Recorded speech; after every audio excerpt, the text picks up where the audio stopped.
Thanks for joining us for KGW News. I'm Pat Doris. The Wasco County Sheriff's Office has ordered the small city of Antelope to evacuate. A nearby grass fire spread quickly to about 400 acres there. The city of Antelope is about an hour and a half south of the Dalles. The fire has caused reported power outages in several towns in the area. According to the sheriff's office, lightning started the fire early Sunday morning. The Shannoco Schoolhouse is being used as a temporary Red Cross shelter. Level 3 Go Now evacuations have also been ordered for part of Jefferson County due to a new fire reported there yesterday. It's just west of Madras and north of the Cove Palisades State Park. It's called the Elk Fire. It's currently burned 2,700 acres. The Jefferson County Sheriff's Office says planes will be dropping water on it all day. They are concerned because there are high winds and hot spots. And firefighters were able to quickly put out a brush fire near Hillsboro in rural Washington County. It happened yesterday afternoon near Southwest Laurel Road and Southwest McCormick Hill. Tualatin Valley Fire and Rescue says hot weather and dry grass allowed this fire to move fast. A neighbor told us she and her kids watched as the fire grew to about 30 acres. She also tells us her husband, a longtime volunteer firefighter, just could not sit back and watch. He went back to our house, got the bulldozer, drove it over, and cut a line that thankfully stopped the fire going any further. So it's very proud. Yeah, very proud of him. And rightly so.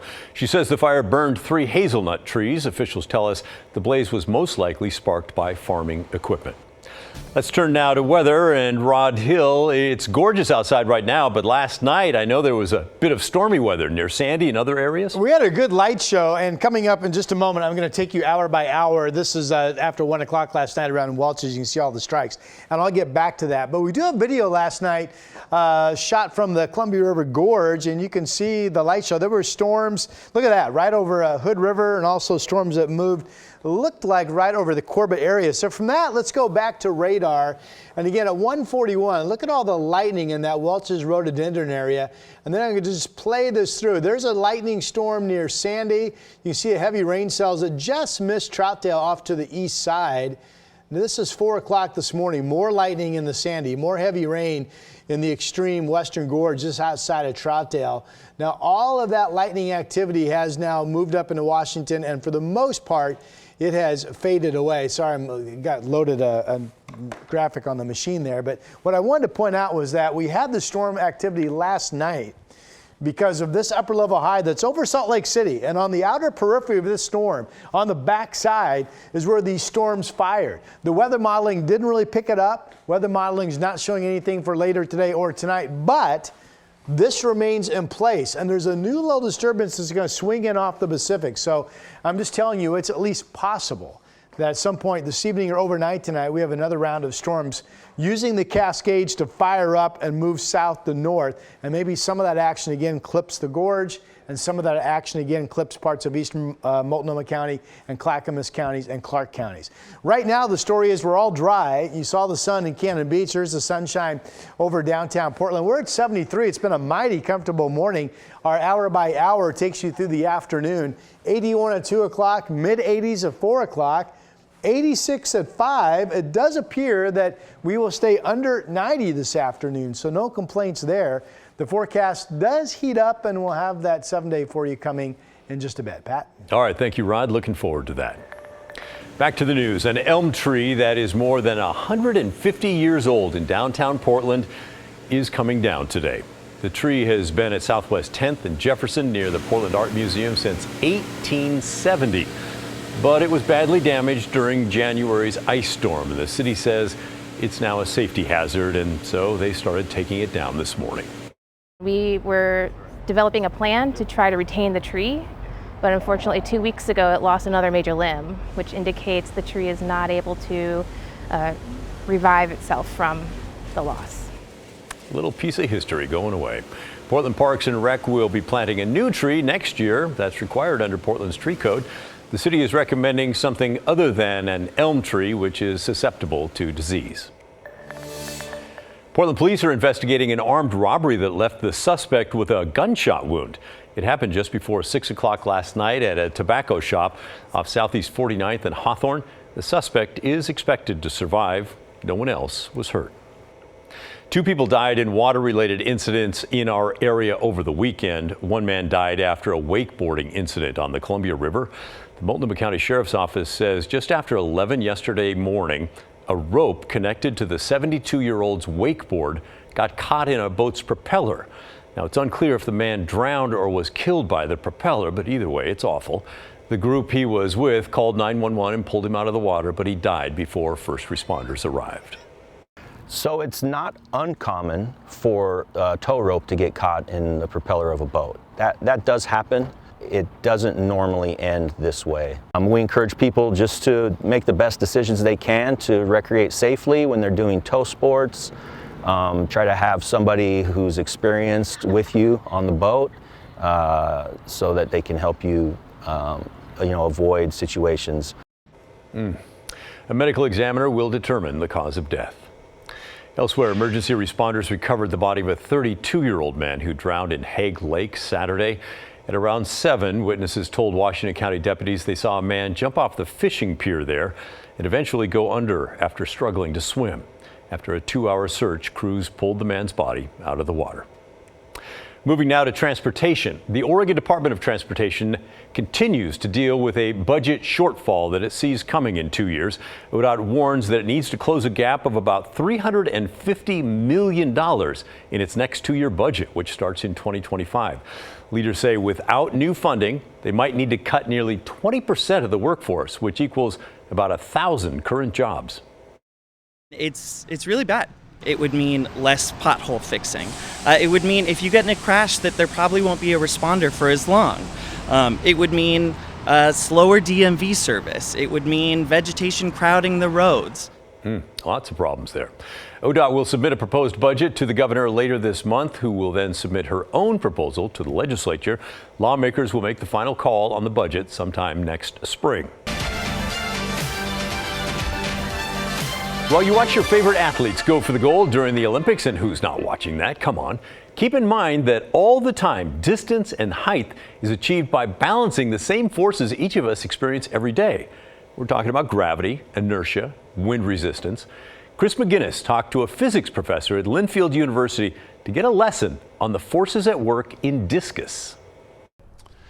Physics is everywhere. Linfield University professor Michael Crosser is passionate about physics. And knowing that and understanding it helps you appreciate life around you and the beauty of everything around you. So, through the lens of a scientist, we gaze on these 2024 games and the discus. Let's talk wind resistance. We don't normally think about how we're having to push through all the air around us. But in discus, for instance, if you throw it at just the right angle and just the right tilt, the air will actually help lift it, elevate it up even higher, and make it go a farther distance. Just the right angles means having the discus tilted slightly higher than the angle of release, moving air faster on the top side, creating lift. With good technique, launching a discus into a headwind actually increases the throw. There is an added complication though, and physics intern and Linfield track athlete Jacob Slivka can demonstrate. It's kind of like a top. Like you spin a top, once it slows down, it kind of wobbles and then it falls. Same with the discus. If it stops spinning, it's going to wobble, it's going to turn over. The solution? Spin the discus. This gives it angular momentum, which helps it maintain its tilt. This graph from a 1976 paper published in the Journal of Applied Mechanics shows a difference of 14 meters in throws with spin versus throws without. Angular momentum is key. Just like with a bicycle, if you are rolling, it's easier to keep your balance, but it's almost impossible to stay balanced if you're at a dead stop. And here's where physics comes in again. The discus is a uniform weight, but changing the distribution of that weight enables the spin to continue longer. So it's rim weighted. You got to have a higher moment of inertia on the outside, so once it starts spinning, it's harder to get it to stop. It's harder to start the spin, so that's where strength and technique come in, but the higher moment of inertia allows the discus to maintain its spin for longer, and thus fly farther. How cool is that? Chris McGinnis teaching us. That guy's got a lot of great stuff to tell us about. All right, moving on. A new KGW investigation airs tonight that you don't want to miss. It's all about a huge shift in college sports. Schools could start paying their student athletes directly as early as next fall. It's a change that would open the door to millions of dollars for college athletes, but It's also a change that threatens sports programs at smaller schools, and here's why. The NCAA recently reached a $2.8 billion settlement with former college athletes. The deal still needs final approval from a judge, but under terms of the settlement, universities might be forced to pay hundreds of thousands, maybe even millions of dollars each year to those former athletes who missed out on the massive revenue generated by college sports. That could have a big impact on smaller schools, especially like Portland State in the Big Sky Conference. And yes, the school's commissioner is worried. So it's very painful for our schools in the Big Sky Conference. Most of them are going to be out, roughly $250,000 to $300,000 a year for 10 years. And that's a lot of money for our schools that are cash strapped. Although the athletes will look forward to that. The promise and concern over the next evolution in college sports and athlete compensation is all about this story. Our full story airs tonight at 11 on KGW. Make sure you don't miss that one. All right, we're going to move now to our weather expert. Been a real active day across the country. So, hurricane in Florida moves on shore as a Category 1, not that big a deal. It's been downgraded to a tropical storm. Not that big a deal. No. Until you realize that this storm may get stuck and be stationary and turn rain over the same areas for 3 or 4 days. Now we've got a problem. Big deal. Let's go down to Florida. This is now Tropical Storm Debbie. Winds have been downgraded to about 65 miles per hour.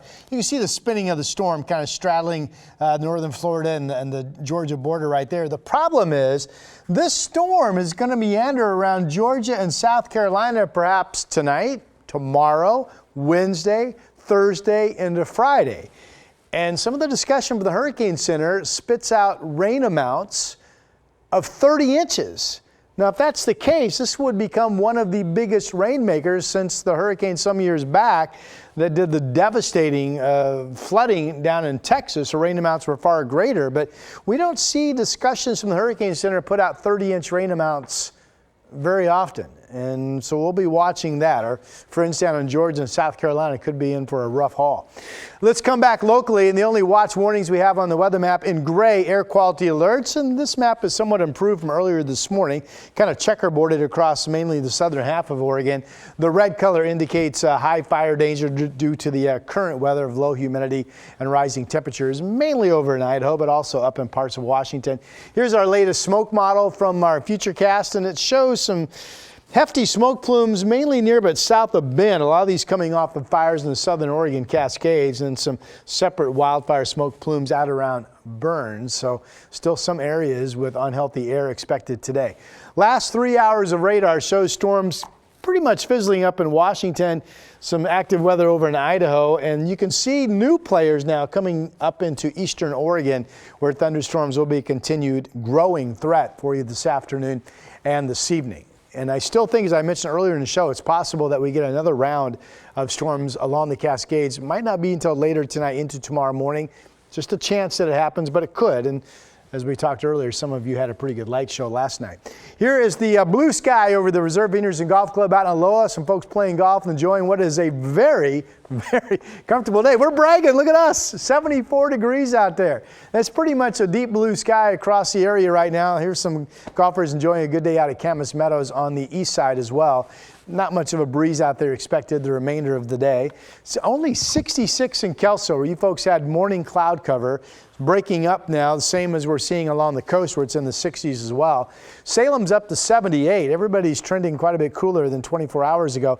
It is 90 in Burns, and there will be hot weather to come out east. Here come the projected temperatures at 4 p.m. 96 in Burns, 95 in John Day. That thunderstorm threat starting to take off that we saw on radar a moment ago. 90s in Central Oregon, but likely holding in the 80s in Portland. This shows 89 in Salem at 4 p.m. You folks likely will at least be up into the low 90s. It was 96 in Salem yesterday, so at least not that hot.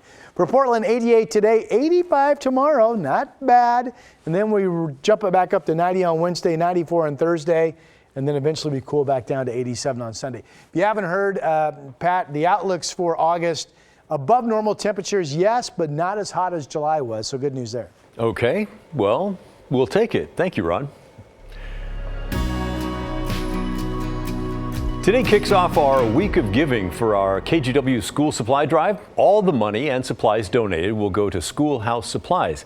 They're a very cool nonprofit that helps teachers get what they need to keep their classroom stocked with supplies during the school year.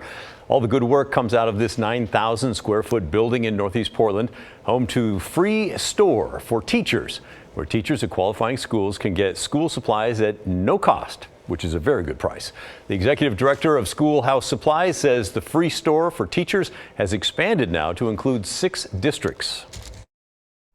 The ultimate goal here is to close the opportunity gap in public education, to provide resources where resources are lacking so that every kid has a chance to do well in school. Qualifying schools for the Free Store have at least half their student populations eligible for free or reduced lunch programs. In total, those schools serve 53,000 kids in Multnomah County. One of the best ways you can help to give is online. Just go to kgw.com/school and click Donate Cash. All this week, Rick's Custom Fencing will match the first $5,000 donated. We want to thank On Point Community Credit Union, Safeway, and of course, Rick's Custom Fencing for everything they're doing to make this year's supply drive such a great success. Yeah, we have so much fun with the toy drive, but this is every bit as important. Right? Absolutely. Yeah. Support our teachers. That's our show. Thanks for watching. Have a great afternoon.